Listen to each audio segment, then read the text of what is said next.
Peppers Entertainment Television. Turn on the heat. Hello. என்னோட அன்பான வணக்கம். நான் உங்க ராஜீவ் பேசுறேன். Welcome to a superபான ஃபீலிங்கான எமோஷனான episode of 30 minutes with us only on Peppers Television. Cinema வந்து ஆக்சுவலா ஒரு ஏகுனட் உலகம் இருக்கு. சில மூவிஸ் வந்து மாஸான மூவிஸ், சம் மூவிஸ் வந்து கிளாஸான மூவிஸ், சில மூவிஸ் வந்து மைண்டுக்காக இருக்கு, சில மூவிஸ் வந்து ஹார்ட்டுக்காக இருக்கு. ஆனா ரொம்ப ரேரா, வெரி ரேர்லி வந்து ஒரு ஜெம்மான மூவி வரும். அந்த மூவி வந்து லைஃப் லாங்கான ஒரு படம் இருக்கு. அந்த மாதிரி ஒரு சூப்பர்பான ஜெம், அந்த மாதிரி ஒரு சூப்பர்பான மூவி கொடுத்திருக்காங்க mister Manikandan, the director of the movie காக்கா முட்டை. சோ வணக்கம் சார், எப்படி இருக்கீங்க? வணக்கம், நல்லா இருக்கேன் சார். நீங்க வந்து நல்லா இருக்கீங்க சொல்றீங்க, அது வந்து நான் ஃபீல் பண்றேன் போய். ஏன்னா நீங்க வந்து ரொம்ப ஹாப்பியா இருக்கணும். பிகாஸ் இந்த மாதிரி ஒரு லெவல் ஆஃப் சக்சஸ், இந்த மாதிரி அப்ரிசியேஷன், இந்த மாதிரி ஒரு அவார்ட் ரிவார்ட்ஸ் வந்து ஒரு பெரிய விஷயம் இருக்கு சார். சொல்லுங்க, how to you feel actually? இது வந்து என்ன மாற்றம் உங்க லைஃப்ல ஆஃப்டர் ரிலீஸ் ஆஃப் காக்கா முட்டை சார்? மாற்றம் சொன்னோம்னா ஃபேம், அது வந்து முக்கியமான விஷயம். நிறைய பேருக்கு எனக்கு தெரியுது, அது ஒன்று முக்கியமாக பார்க்குறேன் நான். அதுக்கடுத்து அவார்ட்ஸுன்னு இப்போ நாங்கள் நேஷ்னல் அவார்டு கொஞ்சம் எதிர்பார்த்துக்கிட்டு இருந்ததுனால அது கிடைச்சது. இன்டர்நேஷ்னலாக நாங்கள் சில அவார்ட்ஸ் வந்து எங்களுக்கு கொஞ்சம் நாங்கள் நினச்சதை விட அதிகமாக கிடைச்சது.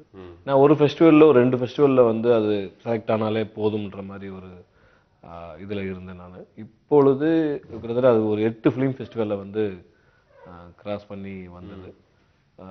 எதிர்பார்க்காத ஒரு விஷயம்னா இப்போது அடைஞ்சிருக்கு கமர்ஷியல் சக்ஸஸ். அதாவது ஒரு கமர்ஷியல் படம் எந்த அளவுக்கு பணம் கலெக்ட் ஆகுமோ அந்த அளவுக்கு இது கலெக்ட் ஆகுது. நிறைய பேர் மக்கள் கூட்டமாக போய் பார்க்கறது, இது நான் எதிர்பார்க்காத ஒன்று. ஆஃப்டர் ரிலீஸ் வந்து இப்போ இன்னும் அந்த சக்ஸஸை ஒட்டி இருக்கிற வேலைகள் இருக்கு இல்லையா, இன்டர்வியூஸ் கொடுக்கறது, அப்புறம் முக்கியமான ஆட்களை சந்திக்கிறது, அந்த மாதிரி அந்த படத்தை ப்ரொமோஷன் சார்ந்து சில ஒர்க் இருக்குனால அதிலே பண்ணிக்கிறதுனால என்ன சக்சஸ் பத்தி யோசிக்கிறது கூட நேரம் அந்த மொமெண்ட் நீங்க என்ஜாய் பண்ணல. நீங்க யோசிச்சு பார்க்கல என்ன பண்ணிருக்கோம், என்ன அச்சீவ் பண்ணிருக்கோம், வந்து யோசிச்சு பார்க்கல. ஏன்னா அவ்வளவு இன்டர்வியூஸ் கொடுக்குறீங்க, அவ்வளவு பீப்புள் வந்து மீட் பண்ண ஆசைப்படுறாங்க. படம் வந்து ஒரு சக்சஸ்ஃபுல்லான மூவி, அதுல வந்து டவுட்டே இல்லை சார். வெற்றியான சக்சஸ்ஃபுல்லான மூவி இருக்கு. ஆனா உங்களுக்கு ஆஸ் எ டைரக்டர் வந்து வாட் இஸ் சக்சஸ்? வெற்றினா என்ன? இந்த அவார்ட்ஸ், நேஷனல் அவார்ட், கமர்ஷியலான சக்சஸ், ஆடியன்ஸோட ஃபீட்பேக், உங்க ஹாப்பினஸ், உங்களுக்கு வெற்றினா என்ன ஆக்சுவலா சார் ஆஸ் எ மூவி? அந்த படம் யாருக்காக எடுக்கப்பட்டதோ, அதாவது எல்லா படமுமே ஒரு குறிப்பிட்ட தரப்பினருக்கு எடுக்கப்படும். அவங்களுக்கு அந்த படம் போய் சேர்ந்துச்சுன்னா அது வந்து அதுதான் வெற்றி. யூஸ்வலா சொல்லுவாங்க, மக்கள் எல்லாருமே பார்த்தா அது சக்சஸ், அதுதான் சக்சஸ் சொல்லுவாங்க. நான் என்ன அதுல கொஞ்சம் விளைவிக்கிறேன். ஏன்னா மக்களோட ரசனை தரத்துல வந்து ஒரு 2-3 விகிதமா பிரிச்சுக்கலாம். ரொம்ப மென்மையா ஒரு கதையை பார்க்குறவங்க, சின்ன விஷயங்களை கூட கலெக்ட் பண்ணி பார்க்குறவங்க, இல்ல எனக்கு வந்து எனக்கு எந்த கருத்து நீ சொல்ல வேணாம், என்டர்டைன்மெண்ட் பண்ணா போதும் அப்படின்னு நினைக்கிறவங்க. யாரையும் நம்ம வந்து தரம் மேலையும் கீழையும் பிரிக்க தேவையில்லை. ஆனா ஒவ்வொருத்தருக்கும் ஒரு ரசனை, அவங்களோட உலகம் கொஞ்சம் பெருசா இருக்கும். இப்போ ஒரு படம் நம்ம இந்த குறிப்பிட்ட தரப்பினருக்காக தான் எடுக்கிறோம்னு நினைச்சோம்னா அவங்க அதை பார்த்துட்டு நல்லா இருக்குன்னு சொன்னாலே போதும். மற்றபடி அவார்டு, அப்புறம் கமர்ஷியல் மணி கலெக்ட் பண்றது, அப்புறம் இந்த மாதிரி உலக அளவுல ஃபெஸ்டிவல்ல கலந்துக்கிறது எல்லாமே அப்புறம் தான். சில படங்கள் வந்து ரொம்ப லிமிட்டடான ஒரு இன்டெலெக்சுவல் சர்க்கிளுக்கு மட்டும் சில படங்களை எடுப்போம். அது பார்த்தா நார்மல் ஆடியன்ஸ்க்கு பார்த்தாலே அவங்களுக்கு புரியாது, அவங்க என்ன இந்த படம் ரொம்ப அந்த மாதிரிலாம் இருக்கும். ஆனா இப்ப இன்டெலெக்சுவல் சர்க்கிளுக்கு எடுக்கிற படங்கள் அவங்க சார்ந்து ஒரு நல்ல ரிவ்யூ வந்தாலுமே அந்த படத்தோட வெற்றி. யாருக்காக எடுக்கிறோமோ அவங்களுக்கு அது பண்ண போறோம். உங்க ஆடியன்ஸ் வந்து ரிலேட் பண்ணிட்டு அப்ரிஷியேட் பண்ணணும், அதுதான் உங்களுக்கு சக்சஸ். சார் நீங்க வந்து படம் எடுத்தீங்க 2013 வந்து ஸ்டார்ட் பண்ணீங்க, ஃபீல் பண்ணுங்க படம் வந்து கிளிக் ஆகும். ஆனா இந்த அளவுக்கு சக்சஸ், இந்த அளவுக்கு ரீச் எதிர்பார்த்தீங்களா? இல்ல உங்களுக்கே ஒரு பெரிய இல்ல எதிர்பார்க்கல. ஆனா நண்பர்கள் மத்தியில வந்து அந்த திரைக்கதை எழுதும் போது ஒரு விஷயம் சொல்லிக்கிட்டு இருப்பேன், நிறைய விஷயத்தை ஃபில்டர் பண்ணுவோம். அப்ப ஒரு எண்ணம் இருந்தது, படத்தை பார்த்துட்டு யாரும் நல்லா இல்லைன்னு சொல்லக்கூடாது அப்படின்ற ஒரே ஒரு குறிக்கோள் இருந்தது. அதுக்கேற்ற மாதிரி சில விஷயங்களை முன்ன பின்ன எடிட் பண்ணி அதை பண்ணோம். படம் பார்க்குறப்போ 2 சாதாரண ஆள் பார்த்தாலுமே, ஈவன் சினிமா துறையில இருக்கிறவங்க பார்த்தாலுமே போர் அடிக்கக்கூடாது. அவங்களுக்கு அது தொடர்ந்து அந்த படம் வந்து ஒரு சீம்லெஸ்ஸா போகணும். அதனாலதான் யூஸ்வலா 2.5 மணி நேரம் 2.25 மணி நேரம் இருக்கிற படத்தோட லென்த்தை நாங்க 1 மணி நேரம் 50 நிமிஷத்துக்கு கொண்டு வந்தோம். இந்த நோக்கம் மட்டும் தான் இருந்ததே ஒழிய இந்த கமர்ஷியல் சக்சஸ் வந்து நாங்க எதிர்பார்க்கல. ஒரு முக்கியமான கேள்வி, that what is the reason for success? இப்போ வந்து நீங்க யோசிச்சு பாத்தீங்கன்னா இந்த படம் வந்து அவ்வளோ ஒரு பெரிய சக்சஸ்னா என்ன reason? What is the reason? இந்த மாதிரி ஒரு ஸ்டோரி, வித்தியாசமான டச்சிங்கான மொமெண்ட்ஸ், கிளீனான ஒரு ஸ்டோரி, ஒரு டிஃப்ரெண்ட் டைரக்டரோட அப்ரோச், என்ன ரீசன் ஃபார் இந்த அளவு ஆஃப் சக்சஸ் சார்? முக்கியமான காரணம், அந்த படத்துல எங்கேயுமே சோகத்தை வந்து அவங்க மேல திணிக்கிற தன்மை இருக்காது. முக்கியமா படம் சோகத்துல முடியக்கூடாதுன்னு முதலே ஃபிக்ஸ் பண்ணிருந்தாங்க. இதெல்லாம் வந்து ஏன்னா வாழ்க்கையை செலிப்ரேட் பண்ண ஈவன் ஸ்லம் லைஃப்பை சொல்லியிருந்தாலுமே வாழ்க்கையை செலிப்ரேட் பண்றது தான் இருக்கணும்ன்றது ஹோப். ஒரு படம் பார்த்துட்டு வரப்போ ஒரு நம்பிக்கை இருக்கணும். நம்ம ஒரு விஷயத்தை ஃபாலோ பண்ணிட்டு இருக்கோம், நம்ம சில ரூல்ஸை வச்சுட்டு இருக்கோம் லைஃப்ல, அது மூலமா நமக்கு நல்லது நடக்கும், என்னைக்காவது ஒரு நாளைக்கு நல்லது நடக்கும்ன்ற ஹோப் அதுக்கு இருக்கணும்ன்றது எண்ணம். இதெல்லாம் சேர்ந்து தான் அந்த படத்தை ஹிட் பண்ண வச்சிருக்குன்னு தோணுது. ஏன்னா ஃபேமிலியோட வந்து பார்க்கும்போது அவங்களுக்கு வந்து அது ஒரு அவங்க சொல்லப்போனா பாக்குறாங்கன்னு சொல்றத விட நிறைய ஃபேமிலிஸ் வந்து ரிப்பீட்டட் ஆடியன்ஸா வரதா அதான் ஒரு பெரிய ட்ரிக்ஸ். அது வந்து ஒரு பெரிய ரீசனா வந்து ஒரு வாட்டி பார்க்கல 2-3 வாட்டி வந்து பாக்குறாங்க. அந்த மாதிரி பாக்குறாங்கன்றப்ப அவங்களுக்கு ஏதோ ஒரு விதத்துல அந்த படம் பாக்குறப்ப அவங்களுக்கு ஒரு ஹோப் கிடைக்குது. ஹோப் கிடைக்காம ஒரு எனர்ஜி கிடைக்காம ஒரு படத்தை மறுபடியும் பார்க்க முடியாது. இந்த படத்தை இப்ப நான் நினைச்சு பாக்குறப்போ ஒரு சோகத்துல முடிக்க கூடாதுன்னு ஒரு முடிவு நான் எடுத்தேன் ரொம்ப முன்னாடியே. ஏன்னா அந்த படத்தை சோகத்துல முடிக்கிறதுக்கு, சோகமா அந்த கதையோட முடிவை முடிக்கிறதுக்கு நிறைய வாய்ப்புகள் இருந்தும் பண்ணல. ஒரு நல்ல முடிவா நான் பாக்குறேன் அந்த நேரத்துல எடுத்தது. ஏன்னா இந்த படத்தை இன்கேஸ் நான் அந்த பசங்களுக்கு ஏதோ ஆகுற மாதிரி சோகத்துல முடிச்சிருந்தேன்னா ரிப்பீட்டட் ஆடியன்ஸ் இருந்திருக்க மாட்டாங்க. ஒரு தடவை பார்த்துட்டு ரொம்ப நல்ல பிரமாதமான படம் சொல்லி போயிடுவாங்க, அடுத்த தடவை அந்த சோகத்துக்குள்ள வர ட்ரை பண்ண மாட்டாங்க. அவங்களுக்கு கஷ்டமா இருக்கும், அழுதுருப்பாங்க. நானே எனக்கு ரொம்ப பிடிச்ச சில படங்களை வந்து மறுபடியும் பாக்குறப்ப அந்த காட்சி வரப்ப கொஞ்சம் தயங்குவேன் நான். ஏன்னா அதுக்கடுத்து நம்மளுக்கு கவலையாயிடும் மனசு. திருப்பி ஃபீலிங் அந்த ஹெவி எமோஷன் முதல் தடவை பாக்குறப்ப நம்ம அதை அனுபவிக்கிறோம். ஆனா அது எல்லாமே சேர்ந்து தான் அந்த படத்தோட இந்த அளவுக்கு. இந்த படம் வந்து லைஃப்க்கு வந்து ஒரு பெரிய செலிப்ரேஷன். எல்லா பேர் வந்து கேக்குறாங்க நெக்ஸ்ட் வந்து what is Manikandan going to to. So உங்க மனசுல வந்து பிரஷர் இருக்கா, அடுத்து வந்து என்ன பண்ணணும், பெட்டர் ஆகணும், கமர்ஷியலா போடணுமா, அது ஏதோ இல்ல எந்த பிரஷரும் இல்ல. ஏன்னா ஃபிலிம் மேக்கரா நான் வேற ஜானர் ஒர்க் பண்ணணும். இப்போ வந்து அடுத்து கிரைம் பேஸ்டு வந்து ஒரு குற்றமே தண்டனை ஒரு படம் ஷூட் முடிஞ்சு லாஸ்ட் ஸ்டேஜ்ல போஸ்ட் ப்ரொடக்ஷன் ஒர்க் போயிட்டு இருக்கு. கண்டிப்பா இதே மாதிரி படமா அது இருக்கக்கூடாதுன்றது எண்ணம். வேற கதைகளை வேற மாதிரி ஒரு சினிமா மொழியில வந்து அதை நம்ம கொடுக்கணும். ஆனா இதே லெவல் ஆஃப் வெற்றி தேவை இருக்கு நம்மளுக்கு. சரி சார், இந்த ஒரு ஜேர்னி ஆஃப் அப்ராக்சிமேட்லி 2 years, 2 வருஷத்துக்கு அப்ராக்சிமேட்டா ஒரு ஜேர்னி இருக்கு. நீங்க வந்து ஒவ்வொரு நாள் இந்த ஒரு மைண்ட்ல இருந்தீங்க, அந்த ஒரு ஃபீல்ல இருந்தீங்க. இப்போ நீங்க ரிஃப்ளெக்ட் பண்ணிட்டு பாத்தீங்கன்னா during the time of shooting, after time of shooting, before shooting வந்து என்ன 3 மெமரிஸ் நீங்க வந்து மறக்கவே முடியாது? முதல்ல அந்த குழந்தைகளோட இருந்தது.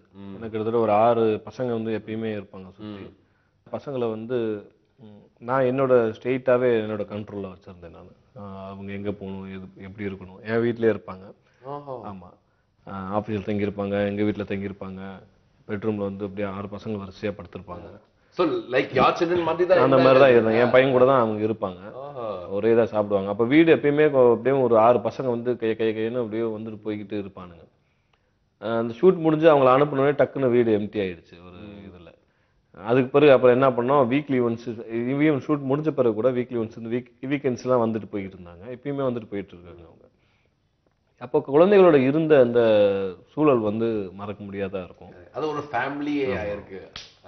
அதுக்கு அடுத்தது ஷூட்டிங் ஸ்பாட். ஏன்னா ஷூட்டிங் ஸ்பாட் வந்து நான் கிட்டத்தட்ட நிறைய படங்கள் அசிஸ்டன்ட் கேமராமேன் ஒர்க் பண்ணியிருந்தாலுமே இந்த படத்தோட ஷூட்டிங் ஸ்பாட் வந்து புதுசாகவே இருந்தது.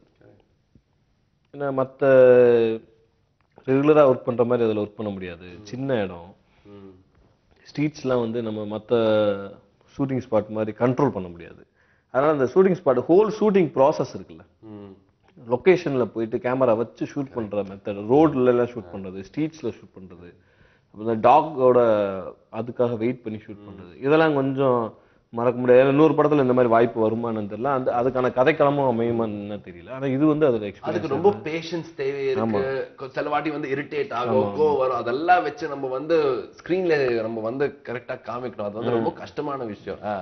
அப்புறம் ஒரு முக்கியமானதுன்னா, ஒரு நாள் வந்து என்னைய ஒரு ஷூட்டிங் ஸ்பாட்ல போலீஸ் வந்து என்னைய கூட்டு போயிட்டாங்க. சார் நீங்க வாண்டட் தெரியும், அந்த டைம் வாண்டட் எனக்கு தெரியாது. வந்து நாங்க எடுத்த லொகேஷன்ல வந்து பெர்மிஷன் சரியான முறையில வாங்கல அப்படின்னு மேனேஜர்ஸ் வாங்கியிருந்தாங்க. அதுல ஏதோ ஒரு மிஸ்கம்யூனிகேஷன் ஆயிருக்கு போல இருக்கு. வந்தாங்க, நான் கேமராவோட உட்காந்துருக்கேன். அப்படியே என்னைய மட்டும் கூப்பிட்டுட்டு அந்த ஹோல் குப்பத்தில் அப்படியே வச்சு எனக்கு வச்சு கூப்பிட்டு போய் போலீஸ் ஸ்டேஷன் கூப்பிட்டு போய் உட்கார வச்சுட்டாங்க. அது ஒரு 3 மணி நேரம் நான் அங்கே இருந்து அது வெளியே வர்றதுக்கான நிறைய ப்ராசஸ் பண்ணி வெளியே வந்தோம். இந்த 3 சம்பவம் இப்போ நினச்சி பார்க்குறப்ப அது ஞாபகத்துக்கு வருது. Very very good. And half course team பத்தி பேசுறோம் வந்து மியூசிக் பை ஜிவி பிரகாஷ் வந்து அவுட்ஸ்டாண்டிங்கா இருந்தது.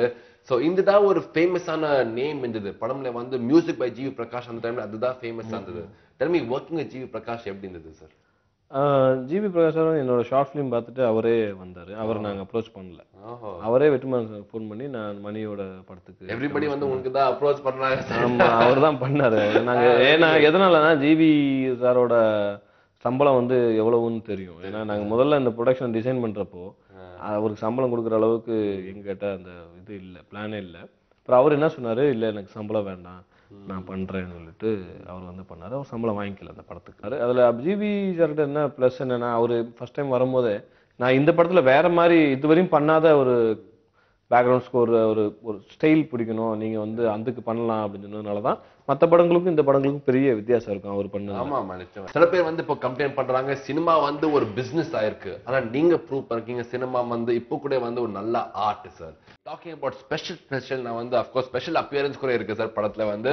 We are Dhanush sir and also Simbu sir. இதை வந்து எப்படி அப்ரோச் பண்ணீங்க, எதுக்காக அப்ரோச் பண்ணீங்க? இஸ் இட் உண்மையான ஒரு ஸ்டார் வேல்யூ கிரியேட் பண்ணணும் அதுக்காக வந்து நீங்க அப்ரோச் பண்ணீங்களா சார்? இல்லை, கதையிலேயே வந்து ஒரு ஒரு ஸ்டார் தான் அந்த ஷாப் ஓப்பன் பண்ணுற முறை இருக்கணும். அது ஸ்டார் தான் ஓப்பன் பண்ணணும். அப்போது சிம்பு சாரை தான் நான் வந்து தனுஷ் சாருக்கு ஸ்கிரிப்ட் கொடுக்கறதுக்கு முன்னாடியே எழுதியிருந்தேன். ஏன்னா நான் ஸ்லம்ல சில பசங்களோட விசாரிக்கும் போது உங்களுக்கு பிடிச்ச இது யார் தான் கேட்டப்போ ஃபஸ்ட்டு ஒரு பையன் வந்து சிம்புன்னு சொன்னான். அவரோட டான்ஸ் பிடிக்கும், அதனால நான் வந்து சரி அதை அப்படியே வச்சுக்கலாம்னு சொல்லிட்டு அப்படியே வச்சாச்சு. தனுஷ் சார்கிட்ட வந்து ஸ்கிரிப்ட் போகிறப்போ நான் வெற்றி சார்கிட்ட சொன்னேன், இன்கேஸ் அவரு கம்ஃபர்டபுளாக இல்லைன்னா அது வேற ஆள் கூட வச்சுக்கலாம், வேற ஸ்டார் யாராக இருந்தாலும் ஃபிக்ஸ் பண்ணிக்கலாம்னு. தனுஷ் சார் இல்லை அப்படிலாம் இல்லை நான் பேசுகிறேன்னு சொல்லி வெற்றிமாறன் சார்கிட்ட சொல்லிட்டு ஒரு ஃபோன் கால்லே பேசி அவரை ஒத்துக்க வச்சாச்சு. சிம்பு சார்கிட்ட என்னன்னா, இப்போ கிட்டத்தட்ட படங்களில் வந்து இந்த சின்ன பசங்கள்லாம் அவன் பேசுவாங்க, சிம்பு வராண்டா இந்த மாதிரி.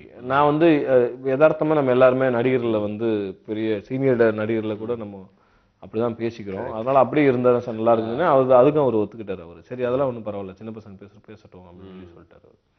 கிட்டத்தட்ட நாங்கள் அவர் அமெரிக்கா போக வேண்டியது இருந்தது. ஆனால் அதுக்கு முன்னாடி ஒரு ஆஃப் டே ஒரு டைம் இருக்குது, நீங்கள் பண்ணிக்கிறீங்களான்னு வெற்றி சார் சொன்னார். பண்ணிக்கலாம்னு சொல்லிட்டு சிம்பு சாரை வர சொல்லிட்டு பண்ணோம். அவர் வர அன்றைக்கி அவர் நேரத்தை வேஸ்ட் பண்ணக்கூடாதுன்றதுக்காக ஒரு 3 கேமரா அன்றைக்கி ஃபிக்ஸ் பண்ணியிருந்தோம். நல்லா சொன்ன டயத்துக்கு வந்தார். சொன்ன மாதிரி கிட்டத்தட்ட ஒரு 3 மணி நேரம் வாங்கியிருந்தோம். ஒரு 2.5 மணி நேரத்துலேயே முடிச்சிட்டோம். 2 காட்சிகளுமே 2 மணி நேரத்தில் முடிச்சிட்டோம். ரொம்ப கம்ஃபர்டபுளாக இருந்தார். மற்றபடி லேட் ஆகுறதோ இல்லை சொன்ன கமெண்ட்டை மாற்றி பண்ணுறதோ அந்த மாதிரி எதுவுமே பண்ணல. டக்கு டக்கு டக்குன்னு பண்ணார். அப்புறம் 1 முறை போல நீங்கள் பார்க்குறது எல்லாமே அந்த ஃபஸ்ட்டு டேக் வர்றது அந்த பேசுறது எல்லாமே பண்ணார். இன்னும் அவருக்கு வந்து வந்து பசங்களை பார்த்த பிறகு அந்த ஒர்க்கிங் இதெல்லாம் பார்த்துட்டு இன்னும் ஏதாவது உங்களுக்கு எடுக்கணும்னா கூட எடுங்க அப்படின்னு சொன்னார். இல்லை சார் எங்களுக்கு அவரே இன்வால்வ் ஆனார். இல்லைங்க போதும். அப்புறம் கொஞ்ச நேரம் பசங்களோட பேசிக்கிட்டு இருந்தாரு. அப்புறம் அவர் போய் கிளம்பிட்டார். சார் நீங்க சொல்றீங்க தனுஷ் சார் ஹெல்ப் பண்ணாங்க, வெற்றிமாறன் சார் ஒரு பெரிய ஹெல்ப் இருந்தது. அவங்க வந்து ப்ரொடக்ஷன்ல சேர்த்து வந்திருக்காங்க வெற்றிமாறன் சார் அண்ட் தனுஷ். இது வந்து எவ்வளவு ஒரு பெரிய அட்வான்டேஜ் ஃபார் மூவி கமர்ஷியல் சக்சஸ்க்கு வந்து இது வந்து எவ்வளவு ஒரு பெரிய இன்வால்வ்மெண்ட் இருந்தது சார்? மெயினாக அந்த படத்தோட முழு வெற்றிக்கு முக்கியமான காரணம் அவங்க 2 பேர். எவ்வளவு நல்ல படமா இருந்தாலும், அதாவது ப்ராடக்ட் எவ்வளவு குவாலிட்டியா இருந்தாலுமே அந்த ப்ராடக்ட்டை போய் சேல் பண்ற அந்த ஷாப் ரொம்ப முக்கியம். அது ஃபர்ஸ்ட் அந்த ப்ராடக்ட் லான்ச் பண்ற ஆட்கள் ரொம்ப முக்கியம். இதுவே நான் வந்து நானே பண்ணியிருந்தாலோ இல்லை வேற நண்பர்கள்கிட்ட காசு வாங்கி பண்ணியிருந்தாலோ அந்த படம் நல்ல படம் தெரிஞ்சிருக்கும். ஆனா காகமுட்டைக்கு வந்து ஃபர்ஸ்ட் டே ஓப்பனிங்கை வந்து எல்லா தேட்டர்லையும் ஹவுஸ்ஃபுல்லாக இருந்தது. அதை நாங்கள் எதிர்பார்க்கல. ஒரு வந்து பெரிய ஸ்டார் மூவிஸ்க்கு எந்த அளவுக்கு ஒரு ஓப்பனிங் ஃபர்ஸ்ட் டே இருக்குமோ அந்த அளவுக்கு இருந்தது. அந்த முதல் நாளுக்கு பிறகு அந்த படம் தான் தன்னை வந்து அடுத்ததுக்கு கொண்டு போகும். இருந்தாலும் அந்த படத்தை எப்பயுமே நான் பார்க்குறேன், நல்ல யார் கொண்டு போய் சேர்க்குறாங்கன்றது ரொம்ப முக்கியம். இப்போ ஃபாக்ஸ் ஸ்டார் ஸ்டுடியோஸையும் இதில் பேசணும். நம்ம ஃபாக்ஸ் ஸ்டார் ஸ்டுடியோஸ் வந்து இப்போ இவங்க 2 பேரும் உங்களோட முகங்கள் இருந்தாலும் கரெக்டான நேரத்தில் கரெக்டாக அந்த படத்தை கொண்டு போய் சேர்க்கறதுலையும் அட்வர்டைஸ்மெண்ட்டை பிளேஸ் பண்ணுறதுலையும் ஃபாக்ஸ் ஸ்டார் ஸ்டுடியோஸ் பண்ண ஒர்க்கு வந்து ரொம்ப ரொம்ப ஃபண்டாஸ்டிக்கான ஒர்க்கு. அவங்க மற்ற படங்கள் மாதிரி இந்த படத்தை ட்ரீட் பண்ணல.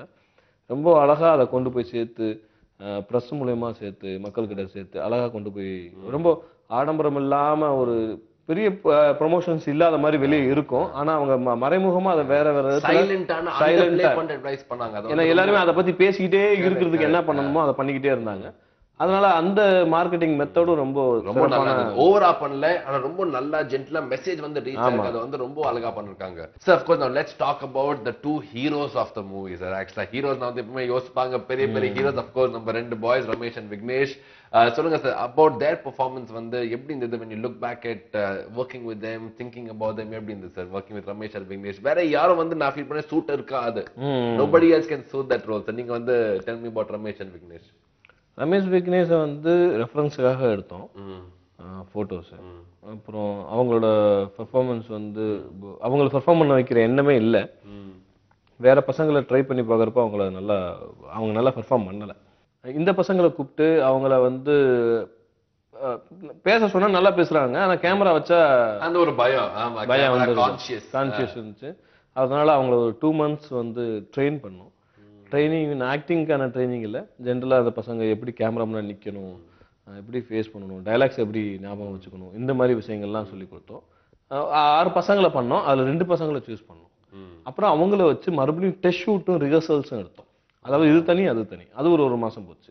ரிஹர்சல்ஸ்னா சீன்ஸ் ரிஹர்சல் பண்ணுறது, அப்புறம் அந்த ரியல் க்ரூ, அதாவது சில பசங்க வந்து ரூம்ல நல்லா பண்ணுவாங்க, கேமராலாம் வச்சு பெரிய செட்டப் வரப்போ ஒரு 50 பேர் இருக்கிறப்போ கஷ்டப்படுவாங்க. அதனால ரியல் ஷூட்டிங் ஸ்பாட்டை கிரியேட் பண்ணும், அந்த இடத்த கிரியேட் பண்ணி அது ஒரு 1 day ஷூட் பண்ணும். அதான் ஃபைனல் டெஸ்ட்.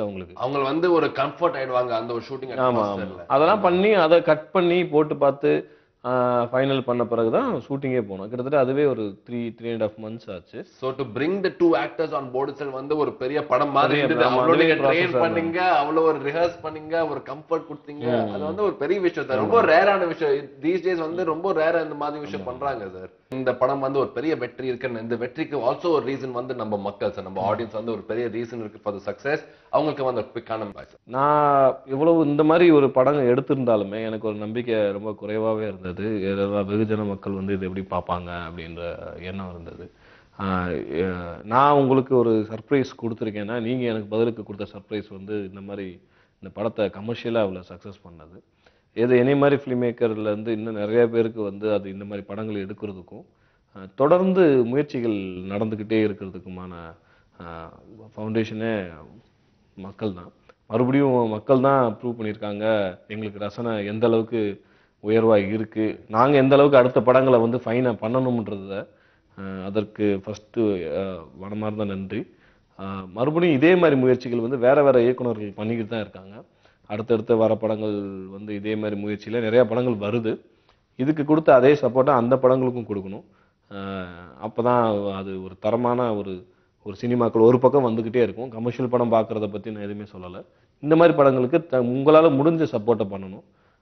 மற்றபடி வேற ஒன்றும் சொல்றதுக்கு இல்லை. அடுத்த படத்தில் முடிச்சுட்டு சந்திக்கலாம். நம்ம சைட்ல ரொம்ப thank you for a wonderful movie called Kakamotte, and thank you sir, all the best for a lovely on a journey. Thank you so much. Okay boys and girls, உங்க feedback about this show, about Kakamotte and much more important விஷயம் ரொம்ப முக்கியம். So please log on to facebook.com/peppers. Give us your likes, your feedback and your comments. This is Mr. Manikandan. My name is Rajiv. Goodbye and stay tuned to Peppers Television.